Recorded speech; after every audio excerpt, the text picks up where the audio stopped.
Le Grand Matin Sud Radio.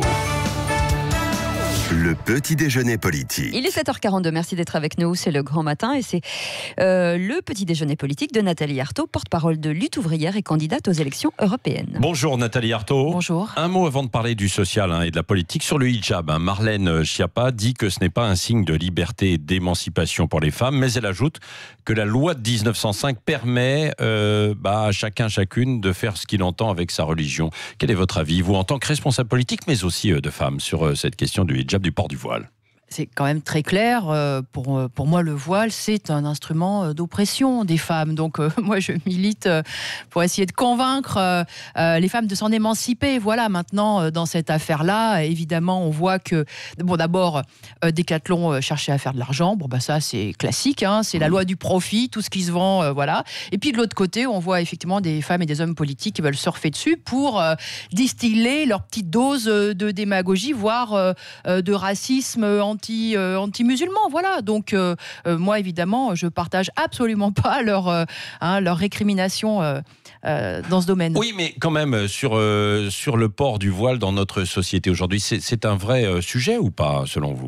Moi, je pense que l'émancipation des femmes passe effectivement par le fait de ne pas accepter de se soumettre ainsi et de ne pas accepter cette position qui... Oui, mais certaines disent, oui, mais donc, on le fait librement. Alors, vrai ou pas, mais... un certain nombre, peut-être, mais c'est oublié que dans bien des pays, et qu'il y a une pression, y compris ici, pour que les jeunes filles portent le voile, se soumettent, pas spécialement d'ailleurs à la religion, mais aux traditions, à la loi des pères, des maris, et voilà, pour moi, c'est le contraire de la libération des femmes. Peut-être alors qu'il faudrait revoir notre loi de 1905, non? Moi, je crois absolument pas aux mesures contraignantes et dans ce domaine-là. Moi, je m'appuierais plutôt sur les luttes et le désir des femmes de vivre libre, d'être indépendantes, ce que d'ailleurs, y compris la société, n'autorise pas. Parce que quand vous voyez que pour les femmes, trouver un boulot, être payé correctement, et d'ailleurs à l'égal des hommes, ce n'est pas permis. Donc, vous voyez, il y a tous ces obstacles-là. Oui, mais justement, c'est pour ça qu'on met des contraintes aujourd'hui et qu'on met des lois. Il y a tous ces obstacles qui se rajoutent. Donc, le problème, mais là, on met des lois. Non, mais vous avez raison, Nathalie Arthaud. On donne la place qu'il faut aux femmes, et moi je suis convaincue que ça, les femmes, elles conquerront finalement leur place au travers des luttes. Et vous savez, y compris les luttes des femmes pour avoir leur place dans la société ont toujours été mêlées à celles pour leur libération. Bon, vous êtes d'accord avec Marlène Schiappa, c'est-à-dire qu'à titre personnel, vous êtes contre, mais après vous dites c'est la liberté dans notre pays de faire les femmes, elles font ce qu'elles veulent.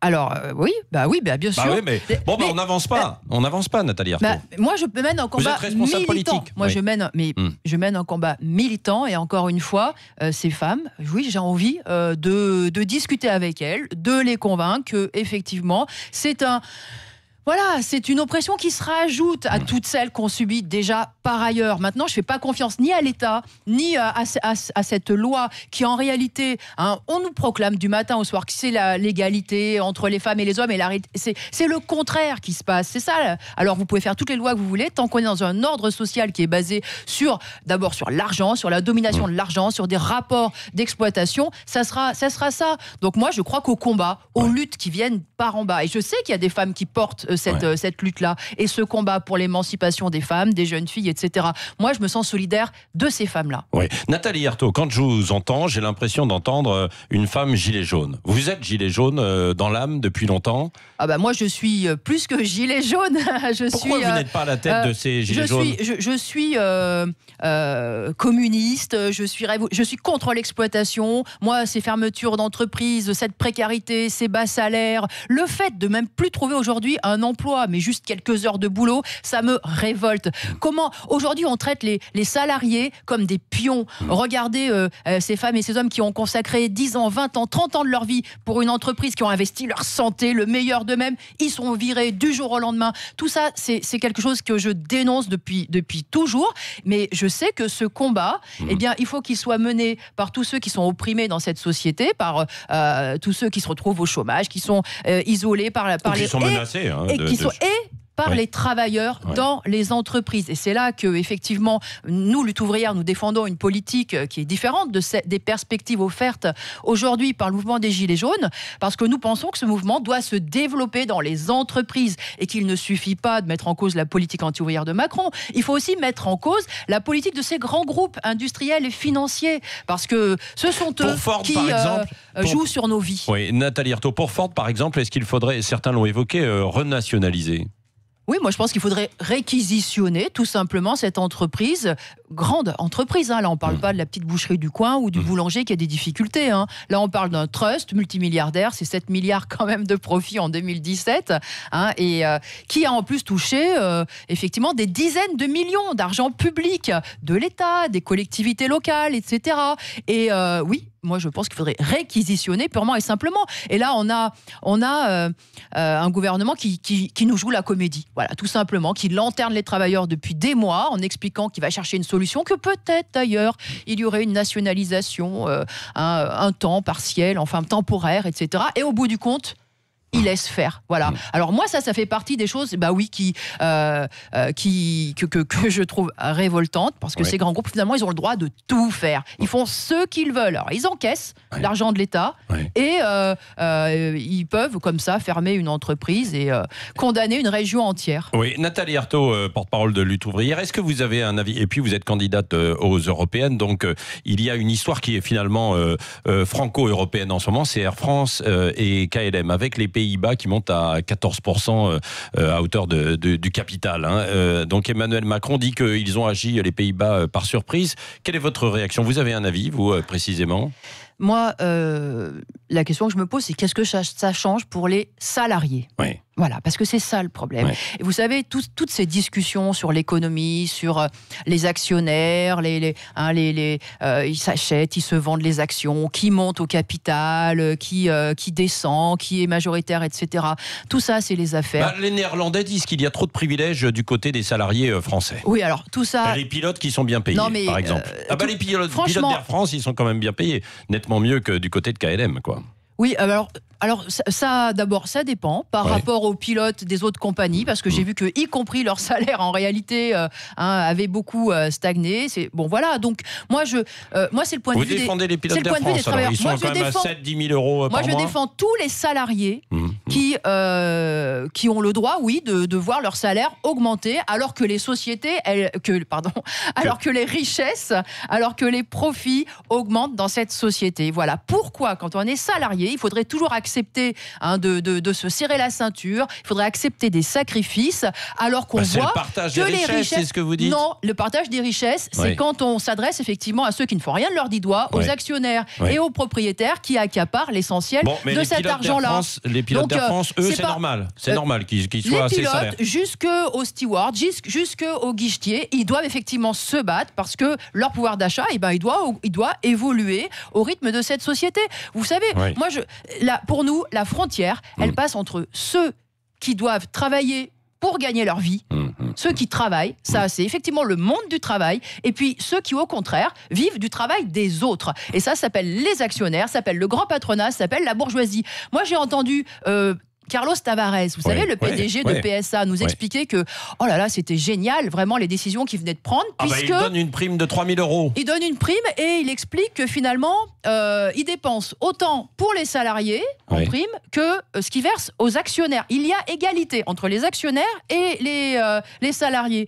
Mais c'est ça sa conception de l'égalité, je peux vous dire que c'est pas la mienne. Pas du tout la mienne. Donc, parce que je suis désolée, mais les salariés qui passent leur vie, qui laissent leur santé, qui créent les richesses, qui vont marner tous les jours en équipe, avec des salaires d'ailleurs qui sont vraiment indignes du 21e siècle, ceux-là, ils font tourner, ils les créent les richesses. Et bien moi, je ne vois pas comment on peut mettre au même niveau ces salariés-là avec des actionnaires qui ne bougent pas le petit doigt, qui n'ont jamais mis les pieds dans aucun des sites de PSA. Voilà, je ne vois pas comment on peut mettre... Alors vous voyez, c'est ça cette société, où on fait mine de tout le monde donne sa part. Non, c'est pas vrai. Il y a les travailleurs qui font tout tourner, qui portent la société, et ça devrait être eux qui profitent effectivement des richesses qui sont créées, et même je pense que ça devrait être eux qui aient la possibilité de donner leur avis sur comment les, vous voulez de la citoyenneté comment les décisions la sont prises. La citoyenneté partout un peu, ce que réclament les gilets jaunes quoi finalement. Hein. Moi ce que je voudrais, c'est que les travailleurs, eh bien, ils dirigent eux-mêmes tous ces grands groupes industriels et financiers. Bah oui, moi je pense que ça serait normal que, au lieu qu'il y ait un conseil d'administration qui ne jure que par le profit, l'accumulation, le cours boursier, eh bien ce soit les salariés qui décident ensemble de ce que l'entreprise elle produit pour satisfaire quels besoins et comment on organise le travail. Aujourd'hui le travail c'est insupportable, c'est décadent, c'est des suppressions d'emplois, etc.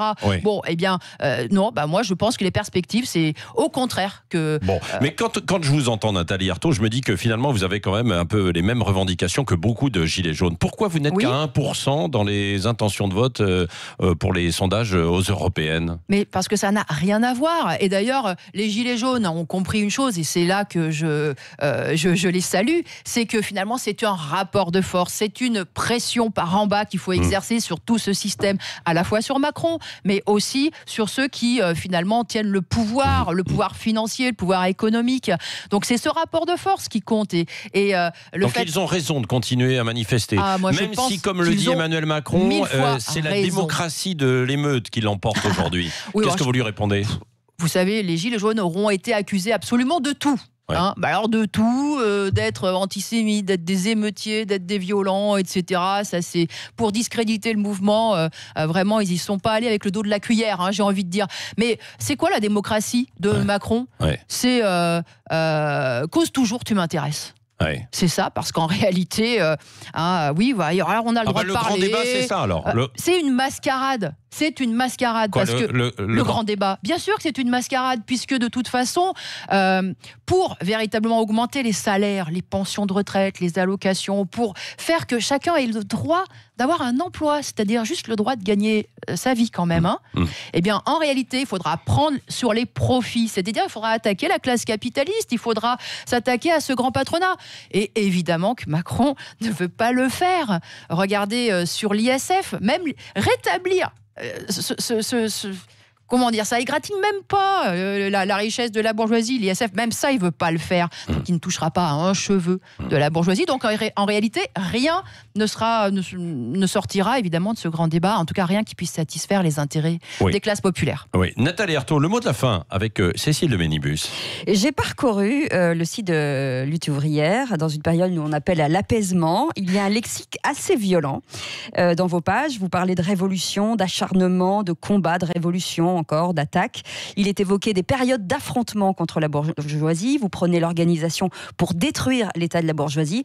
Est-ce qu'un combat militant passe obligatoirement par un discours virulent, et est-ce que c'est pas un peu contre-productif finalement? Moi je pense que la société elle est terriblement violente. Et vous savez aujourd'hui les salariés... Ça veut dire que vous rendez ce qu'on vous fait, c'est ça? Mais c'est la réalité. La réalité, c'est que quand on est à Ford, quand on est à... Vous savez que même PSA, qui a annoncé 3 milliards de bénéfices, ferme son usine, son site à Saint-Ouen, à Héry-Moncourt.